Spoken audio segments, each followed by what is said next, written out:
हिंदुस्तान से पाकिस्तान तक तूने बहुत दर्द दिया है। कसम है पाकिस्तान की, जलाकर तेरे मुल्क को बनाऊंगा शमशान। पहले जलेगा तू, फिर तेरा हिंदुस्तान।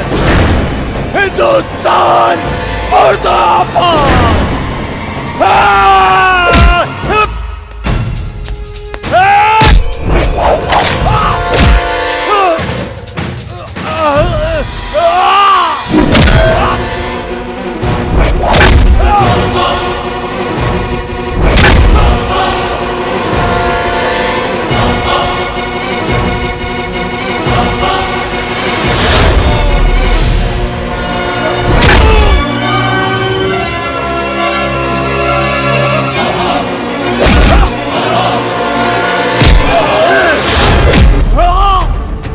हर पाकिस्तानी बोलता है कि जला देंगे।